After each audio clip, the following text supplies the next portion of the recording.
করছি হাজার বছরের শ্রেষ্ঠ বাঙালি জাতির জনক বঙ্গবন্ধু শেখ মুজিবুর রহমানকে, যার নেতৃত্বে অর্জিত হয়েছে আমাদের মহান স্বাধীনতা।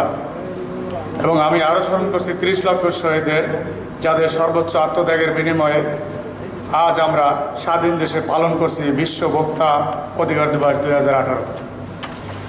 আজকের অনুষ্ঠানের প্রতিপাদ্য বিষয় ডিজিটাল বাজার ব্যবস্থাপনায় অধিকতর স্বচ্ছতা ও ন্যায্যতা নিশ্চিতকরণ, যা বর্তমান সরকারের ডিজিটাল বাংলাদেশ বাস্তবায়নের সাথে ওতপ্রোতভাবে জড়িত।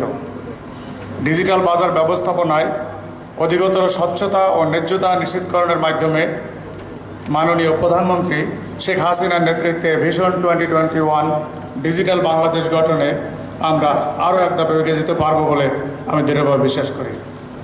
মূল নিবন্ধ উপস্থাপনের পূর্বে মঞ্চে উপবিষ্ট আজকের অনুষ্ঠানের প্রধান অতিথি জনাব তোফায়েল আহমেদ এমপি, মাননীয় মন্ত্রী বাণিজ্য মন্ত্রণালয়, বিশেষ অতিথি জনাব মোহাম্মদ তাজুল ইসলাম চৌধুরী এমপি, সভাপতি বাণিজ্য মন্ত্রণালয় সম্পর্কিত স্থায়ী কমিটি বাংলাদেশ জাতীয় সংসদ, বিশেষ অতিথি জনাব সুভাষিস বসু সচিব বাণিজ্য মন্ত্রণালয়, বিশেষ অতিথি জনাব শেখ ফজলে ফাহিম সিনিয়র সহসভাপতি FBCCI, consumers association of Bangladesh cab সভাপতি জনাব গুলাব রহমান, এই অনুষ্ঠানের সভাপতি জনাব মোহাম্মদ শফিকুল ইসলাম লস্কর, মহাপরিচালক জাতীয় ভোক্তা অধিকার সংরক্ষণ অধিদপ্তর বাণিজ্য মন্ত্রণালয়, উপস্থিত উত্তরা বিশ্ববিদ্যালয়ের মাননীয় উপাচার্য এবং কনজিউমার্স অ্যাসোসিয়েশন অফ বাংলাদেশের সম্মানিত সদস্য প্রফেসর ডক্টর ইয়াসমিন আরা লেখা, সম্মানিত জাতীয় ভোক্তা অধিকার সংরক্ষণ অধিদপ্তরের ঊর্ধ্বতন কর্মকর্তাবৃন্দ, কনজিউমার্স অ্যাসোসিয়েশন অফ বাংলাদেশ ক্যাবের সদস্যবৃন্দ, ব্যবসায়ীবৃন্দ, উদ্যোক্তাগণ, সাংবাদিকবৃন্দ এবং উপস্থিত অতিথিবৃন্দ, সবাইকে আমার সশ্রদ্ধ সালাম এবং প্রাণঢালা শুভেচ্ছা। জাতীয় ভোক্তা অধিকার সংরক্ষণ অধিদপ্তর ও কনজিউমার্স অ্যাসোসিয়েশন অফ বাংলাদেশের যৌথ উদ্যোগে আয়োজিত বিশ্ব ভোক্তা অধিকার দিবস 2018 প্রতিপাদ্য বিষয় ডিজিটাল বাজার ব্যবস্থাপনায় অধিকতর স্বচ্ছতা ও ন্যায্যতা নিশ্চিতকরণ বিষয়ে এখন আমি আমার নিবন্ধ সংক্ষেপে উপস্থাপন করছি। সুধীবৃন্দ, বিশ্বে ডিজিটাল বাজারের ব্যবহার এবং এর দ্রুত বৃদ্ধির কারণে যে কোনো দেশের নিয়ন্ত্রক সংস্থাগুলির জন্য ভোক্তাদের অধিকার রক্ষার একটি সুব্যবস্থাপনা থাকা দরকার। গবেষণায় দেখা গেছে যে বিশ্বের অর্ধেকেরও বেশি জনগোষ্ঠী এখন অনলাইনে সুবিধা ভোগ করে, যা 1995 সালে মাত্র 1 ভাগ ছিল। বাংলাদেশে মোট ইন্টারনেট সাবস্ক্রাইবারের সংখ্যা 8 কোটিরও বেশি। এই বিশাল জনগোষ্ঠী এখন তাদের ব্যক্তিগত অন্যান্য প্রয়োজনে ডিজিটাল মার্কেট প্লেস ব্যবহার শুরু করেছে, যা বাংলাদেশের অর্থনীতিতে গুরুত্বপূর্ণ অবদান রাখবে বলে আশা করা হচ্ছে। বাংলাদেশের ডিজিটাল ব্যবস্থা আরও বেগবান হয়েছে 2008 সালের পর থেকে, যখন বাংলাদেশ সরকার ভিশন 2021 প্রণয়ন করে, যার 4টি মূল লক্ষ্য ছিল ব্যবসা প্রতিষ্ঠান এবং সিভিল সার্ভিসে তথ্য প্রযুক্তির ব্যবহার, জনগণের অংশগ্রহণ এবং মানব সম্পদ উন্নয়ন। লিটারালি ডিজিটাল বাজার একটি অনলাইন প্ল্যাটফর্ম, যার মাধ্যমে ব্যক্তি বা সংগঠন তাদের প্রয়োজনীয় সেবা খুঁজে পেতে পারে। ডিজিটাল বাজার তথ্য প্রযুক্তি যেমন ইন্টারনেট এবং মোবাইল ফোন এবং অন্যান্য ডিজিটাল মাধ্যম ব্যবহার করে থাকে। ব্যবসা প্রতিষ্ঠানগুলো বিভিন্ন ডিজিটাল চ্যানেল যেমন Google search, social media, email ও ওয়েবসাইটের মাধ্যমে তাদের বর্তমান ও সম্ভাব্য গ্রাহকদের সংযুক্ত করে এবং তাদের কার্যক্রম চালিয়ে যায়।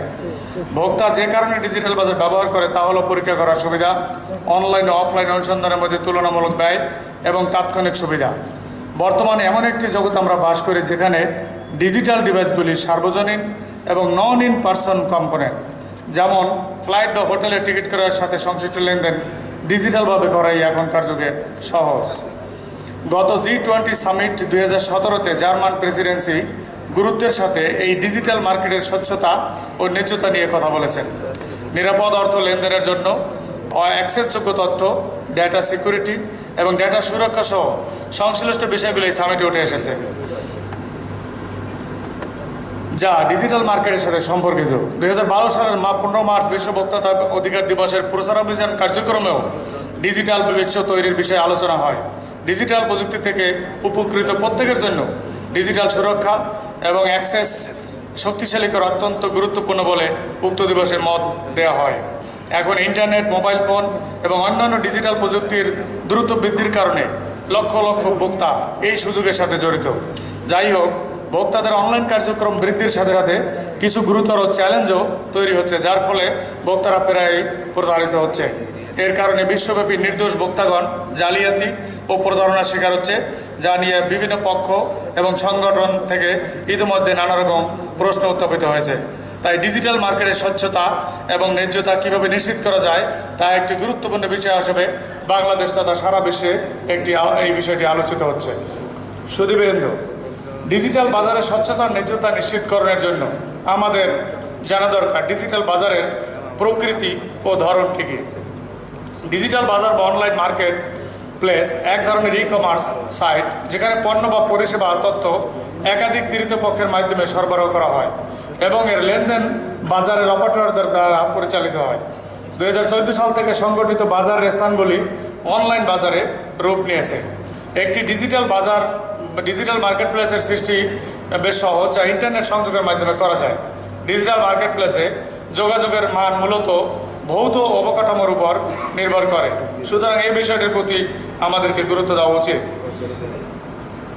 বিশ্বে বিভিন্ন ধরনের ডিজিটাল বাজার আছে, যেমন digital media, electronic service, electronic commerce, smart home, electronic health, fintech, electronic travel, digital বিজ্ঞাপন এবং কানেক্টেড কার বা সংযুক্ত গাড়ি। ডিজিটাল বাজারের চ্যালেঞ্জ। একটি দেশের অর্থনীতি, ব্যবসা এবং ব্যবসা প্রতিষ্ঠান এবং ভোক্তা সাধারণ ডিজিটাল বাজারের কারণে চ্যালেঞ্জের সম্মুখীন হয়। এই চ্যালেঞ্জগুলো সকল পক্ষকে প্রভাবিত করে, যেমন সরকার, ক্রেতা সহ ভোক্তা সাধারণ এবং ব্যবসায়ী বা সার্ভিস প্রোভাইডার। সুধীবৃন্দ, ডিজিটাল বাজারের সুনির্দিষ্ট কয়েকটি চ্যালেঞ্জ নিয়ে আমরা এখন কথা বলবো, যেমন ইন্টেলেকচুয়াল প্রপার্টি রাইট।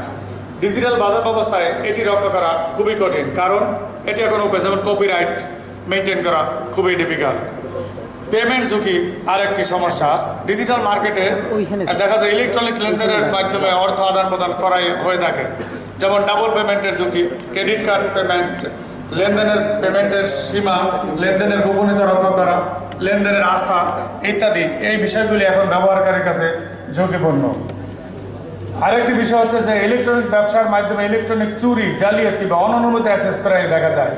এই মার্কেটের প্রসারের সঙ্গে সৃষ্ট সামাজিক সমস্যাগুলো সমাধান করা না হলে ব্যবহারকারীর তথ্যের নিরাপত্তা নিশ্চিত করাও অসম্ভব। অনেক সময় আমরা দেখি অশ্লীল তথ্য প্রচার, গোপনীয়তা প্রকাশ এবং ভোক্তা সংক্রান্ত নানা রকম সমস্যা এই ইলেকট্রনিক মার্কেটে দেখা যায়। এছাড়াও বিশ্বের অর্ধেক মানুষ এখন অফলাইন, সুতরাং গ্রাহকদের জন্য ডিজিটাল লেনদেনের জন্য ইন্টারনেট অ্যাক্সেস সবচেয়ে বড় বাধা। দ্রুত প্রযুক্তির বিবর্তনের কারণে ব্যবসা প্রতিষ্ঠান এবং ব্যবহারকারীগণ উভয়কেই চ্যালেঞ্জের সম্মুখীন হতে হচ্ছে, এবং এই প্রযুক্তি অন্য ডেভেলপমেন্টের সাথে সাথে যদি তারা অ্যাডজাস্ট করতে না পারে তাহলে এইরকম সমস্যা তৈরি হতে পারে। ডিজিটাল মার্কেট প্লেস আসলে একটা গ্লোবাল মার্কেট প্লেস, যেখানে গ্লোবাল কোঅর্ডিনেশন দরকার।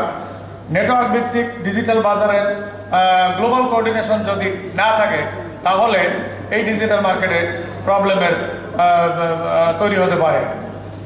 একটি অন্যতম চ্যালেঞ্জ হচ্ছে গ্রাহকদের তথ্য গোপনীয়তা রক্ষা করা। এটি বর্তমানে ডিজিটাল বাজারের সবচেয়ে বড় সমস্যা। অনেক সুবিধার পাশাপাশি আমরা জানি যে ডিজিটাল মার্কেট প্লেসে ভোক্তারা কিছু গুরুত্বপূর্ণ সুবিধা পেয়ে থাকে। এই সুবিধা পাওয়ার পাশাপাশি তারা অনেকগুলি সমস্যারও তৈরি হয়, যেমন আমরা যখন ইমো বা ভাইবারে যখন কানেক্টেড হই তখন আমরা কিন্তু জানি না যে আমাদের টোটাল প্রাইভেট তথ্য আরেকটা ইমো বা তাদের ভাইবার সেই সার্ভিস প্রোভাইডারে নিয়ে নিচ্ছে এবং তারা এগুলি বিভিন্নভাবে ক্যাপিটালাইজ করে বিক্রি করছে এবং ব্যবসা করছে। সুতরাং নিরাপত্তা গোপনীয়তা সংক্রান্ত উদ্বেগ এবং আস্থার অভাব মূলত ব্যবহারকারীকে প্রতিষ্ঠানের সেবা নিতে নিরুৎসাহিত করছে। এজন্য দরকার তথ্য সুরক্ষা এবং গোপনীয়তা সংক্রান্ত আইন। গবেষণায় দেখা গেছে যে পৃথিবীর মাত্র 57% দেশে আইন আছে, বাকি দেশগুলিতে এ আইন নাই। যে দেশের ডিজিটাল মার্কেট যত বড় সেই দেশে এই আইনটি প্রণয়ন করা ততই গুরুত্ব ততই বেশি।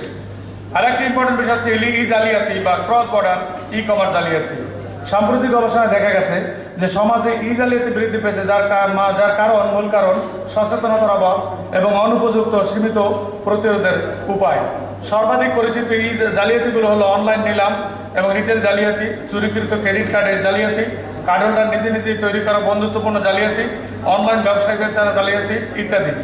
এর বাইরেও ক্রস বর্ডার ই জালিয়াতি আমরা দেখতে পাই, যেমন প্রতারণামূলক ওয়েবসাইট, পুরানো পণ্য অনলাইনে নতুন বলে বিক্রি করা, নকল পণ্য বিক্রি করা, বিনামূল্যে ট্রায়াল স্ক্যাম, অনলাইনে প্রতারণামূলক টিকিট বিক্রয়, ফিশিং স্ক্যাম এবং C2C এর মাধ্যমে ব্যাংক অ্যাকাউন্ট হ্যাকিং, জাল বিনিয়োগ ইত্যাদি। সুতরাং ডিজিটাল বাজারে স্বচ্ছতা ও ন্যায্যতা কিভাবে নিশ্চিত করা যায়, এটি এখন একটি বড় প্রশ্ন। অনেকে প্রশ্ন করেন যে অফলাইন লেনদেন সংক্রান্ত আইনগুলি কি ডিজিটাল লেনদেনের ক্ষেত্রে প্রয়োগ করা যাবে এবং প্রয়োগ করলে কে প্রয়োগের দায়িত্ব বহন করবে। এই বিষয়টি ইনফ্যাক্ট তিনটি পক্ষ, যেমন ব্যবসায়ী, নিয়ন্ত্রক ও ভোক্তার মধ্যে একটি সমন্বয়ের দাবি রাখে। সরকারি রেগুলেটরি সংস্থা এবং ব্যবসা প্রতিষ্ঠানসমূহ এখানে গুরুত্বপূর্ণ ভূমিকা পালন করতে পারে। এর কয়েকটি ক্ষেত্র আমি এখানে উল্লেখ করতে চাই। যেমন কর সংগ্রহ ক্ষেত্রে, কর সংগ্রহ সরকারের একটি অন্যতম কাজ। যেমন কতগুলি কোম্পানি আছে, পিকাবো, দারাজ, বাংলাদেশের চাল ডাল, আজকের ডিল, এখানি, বিক্রয়.com ইত্যাদি থেকে কর সংগ্রহ করার জন্য যে নীতিমালা প্রণয়ন করা দরকার, সেই নীতিমালা ঠিকমতো প্রণয়ন করা হচ্ছে কিনা এবং তার মাধ্যমে আমরা কর যথাযথভাবে সংগ্রহ করতে পারছি কিনা, দ্যাট ইজ অলসো একটা চিন্তার বিষয়, আমাদের একটা চিন্তা করা প্রয়োজন। লাইসেন্সিং রেগুলেশন সংক্রান্ত আইন, ডিজিটাল মার্কেট প্লেসের ক্ষেত্রে গুরুত্বপূর্ণ বিষয় হচ্ছে যে বিক্রেতারা বিদ্যমান লাইসেন্সিং আইন মেনে চলছে কিনা তা দেখা। যেমন বড় শহরে ট্যাক্সি ড্রাইভারদের অবশ্যই একটি অনুমতি স্টিকার এবং লাইসেন্স নিয়ে গাড়ি চালানো উচিত। এর বিপরীতে উবার বা পাঠাও, এদের নিজস্ব ভেটিং পদ্ধতি রয়েছে যা ট্যাক্সির ক্ষেত্রে নাই। সুতরাং এই বিষয়গুলি চিন্তা করা উচিত। কর্মসংস্থান আইন, ডিজিটাল মার্কেট প্লেস আইনের grey area. Peer to peer market প্লেসগুলিতে সাধারণত তাদের বিক্রেতাদেরকে স্বাধীন ঠিকাদার হিসেবে বিবেচনা করে এবং তাদেরকে স্বাস্থ্য বীমা, অবসর ভাতা, চাকরি নিরাপত্তা, প্রাইভেসি ইত্যাদি প্রদান করে না। ডিজিটাল বৈষম্য সমতা, আমরা এটাও কিন্তু দেখতে পাই যে ডিজিটাল বাজারে বিক্রেতার বৈষম্য আচরণ নিয়ন্ত্রণ করা মার্কেট প্লেসের দায়িত্বের মধ্যে পড়ে কিনা, এটা একটা প্রশ্ন। উদাহরণস্বরূপ ভোক্তার প্রকৃত নাম এবং ছবি সরানোর ফলে ভোক্তার সামাজিক অবস্থাকে প্রভাবিত করতে পারে। সুতরাং সরকারি নিয়ন্ত্রক সংস্থা ভোক্তার তথ্যর সুরক্ষা এবং গোপনীয়তা বিষয়ক আইন ও প্রবিধান প্রণয়ন করা উচিত। ডেটা শেয়ারিং এবং বিগ ডেটা ব্যবস্থাপনা, মার্কেট প্লেসে বিভিন্ন রকম ডেটা রয়েছে যা নগর পরিকল্পনা ও আইন প্রণয়ন উপযোগী। উদাহরণস্বরূপ যদি শহরগুলিতে, যেমন আমার রুম, এরকম যদি যেখান থেকে তথ্য পাওয়া যায়, তবে তারা হোটেল বা হোস্ট কর্তৃক কোনো আইন লঙ্ঘনের তথ্য পাওয়া যায়, তো সেক্ষেত্রে জরিমানা করা যেতে পারে। এছাড়াও ভোক্তার ডেটাগুলো সেবার মান নিশ্চিতের জন্য বিদ্যমান আইনের কার্যকারিতা মূল্যায়নে ব্যবহার করা যেতে পারে। সুতরাং তবে বিগ ডেটা শেয়ারিং এবং বিগ ডেটা গোপনীয়তা সম্পর্কে উদ্বেগ বাড়ায়, কারণ সরকার ও তৃতীয় পক্ষ উভয়ই ডেটার অপব্যবহার করতে পারে। এর বাইরেও একটি ন্যায্য মার্কেট প্লেস ডিজাইন করা। ন্যায্য মার্কেট প্লেস ডিজাইন করার জন্য আমাদের তিনটি বিষয় দেখতে হবে। যেমন মার্কেট প্লেস ঠিক করবে কোন প্রক্রিয়ায় ক্রেতা বিক্রেতারা একে অপরের সাথে মিলিত হবে। মার্কেট প্লেস ঠিক করবে কীভাবে মূল্য অন্যান্য ফি নির্ধারিত হবে। মার্কেট প্লেস ঠিক করবে কোন প্রক্রিয়ার মাধ্যমে পণ্য সেবা নির্ভরযোগ্য এবং ন্যূনতম ঝুঁকির সাথে ভোক্তার কাছে পৌঁছে দেওয়া যায়। ভোক্তা এবং এই ক্ষেত্রে ভোক্তা এবং গ্রাহকের দায়িত্ব কম নয়। যেমন ভোক্তা ও গ্রাহকের দায়িত্বের দিক থেকে আমরা বলতে পারি যে তাদের সচেতনতা ও নিরাপত্তার জ্ঞান অন্যতম। ভোক্তার আস্থা অনেক সময় নির্ভর করে তার সচেতনতার উপরে এবং বিষয়টি জানার উপরে। ডিজিটাল লেনদেন যেমন মানুষের জীবনকে সহজ করে দিয়েছে, তেমনি কোনো কোনো ক্ষেত্রে মানুষের জীবনকে দুর্বিষহ করে তুলেছে।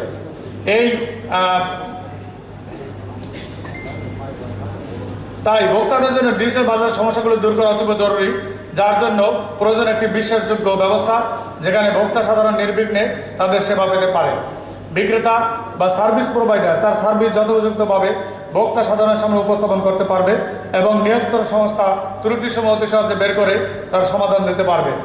ডিজিটাল বাজার যেমনি জালিয়াতি থাকবে এবং নিত্য নতুন জালিয়াতি আবির্ভূত হবে, যা প্রতিরোধ মোকাবেলা করার জন্য সমন্বিত প্রচেষ্টা নিয়ে আমাদের সকলকে এগিয়ে আসতে হবে। অতএব সরকার, ব্যবসা প্রতিষ্ঠান বা সার্ভিস প্রোভাইডার, ভোক্তা গ্রুপ এবং অন্যান্য স্টেক হোল্ডারদের এই চ্যালেঞ্জ মোকাবেলার জন্য সমন্বিতভাবে একযোগে কাজ করতে হবে।